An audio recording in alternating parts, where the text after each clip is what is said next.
ఎన్ని సంవత్సరాలు చేశారమ్మా?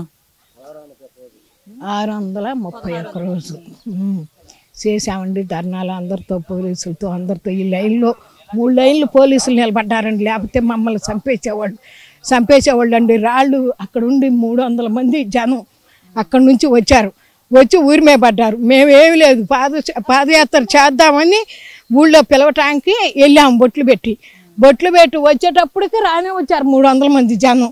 బారుకి ఉండి రాళ్ళు ఇసిరేశారు. ఇటైతే పోలీసులు ఉండారని అటుకొండకు తిరిగి వచ్చి రాళ్ళు ఇసిరేశారు. కొత్తది కబర్డు కూడా తెగిపోయింది. ఒక అమ్మాయి మీద రాయబడింది, వాళ్ళ అమ్మ మీద రాయబడింది. మా 22 మీద కేసులు పెట్టారు మా మీద ఆ రోజు. మేము ఇప్పుడు కేసులు ఎందుకు పెట్టారు? ఏమని పెట్టారు కేసులు?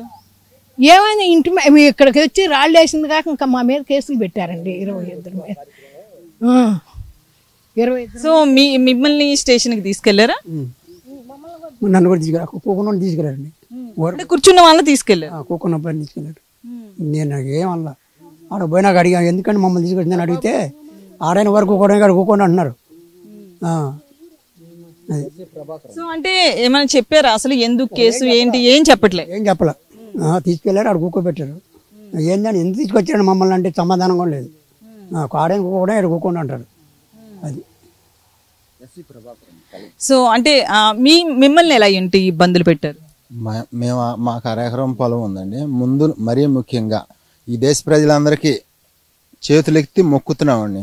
చంద్రబాబు నాయుడు గారు చేసిన మంచి పని ఇది కాదంటే, తర్వాత చంద్రబాబు గారిని ఓడించినాక మేము 5 సంవత్సరాల నుంచి ధర్నాలు చేస్తూనే ఉన్నాం. పొలం ఇచ్చి మళ్ళీ ధర్నాలు చేస్తూనే ఉన్నాం. మాకు కౌలు ఇవ్వాలా, ప్లాట్లు ఇవ్వాలా.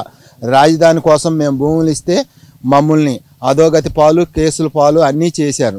చేయవలసిన నిర్వాహకం అంతా చేశారు. జగన్మోహన్ రెడ్డి ఏమన్నాడు? 175కు 175 అన్నాడు.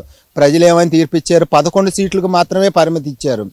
మెయిన్ రాజధానిలో భూములు ఇచ్చిన రైతుల్ని ఎంత అన్యాయం చేశారని దేశ ప్రజలందరూ కూడా కళ్ళు తెరిచి ఓట్లేసి గెలిపించినందుకు చంద్రబాబు గారిని మీ అందరికీ దండాలయ్యా. మా కొరకు మీరందరూ త్యాగం చేశారు. మేము భూములు ఇచ్చింది కాక మీరు ఓట్లేసి గెలిపించి చంద్రబాబు గారిని ముఖ్యమంత్రిని చేశారు. అదేవిధంగా చంద్రబాబు గారు మంచి పరిపాలన సాగించాలి. 164 సీట్లతో కాదండి, 175కు 175 మళ్ళీ చంద్రబాబు గారు గెలిచే విధంగా ప్రయత్నం చేస్తాడు. డైలీ 24 గంటల్లో 18 గంటలు పనిచేసే మనస్తత్వం ఉన్న బాబు గారు 4 సంవత్సరాల నుంచి ఎస్సీలకి కౌళ్ళు వేయలేదండి. జగన్మోహన్ రెడ్డి ఎక్కినాక మమ్మల్ని కొడతాం, తిడతాం, కేసులు పెడతాం తప్పితే కౌళ్ళు వేయలా, ప్లాట్లు వేయలేదండి. మాకు 4 సంవత్సరాలు 5 సంవత్సరాల నుంచి కౌళ్ళు రాలేదు. దయచేసి మీరు మా మొర ఆలకించి మాకు ప్లాట్లు ఇచ్చి డెవలప్ చేసి మాకు న్యాయం చేకూర్చాలని కోరుకుంటున్నాం.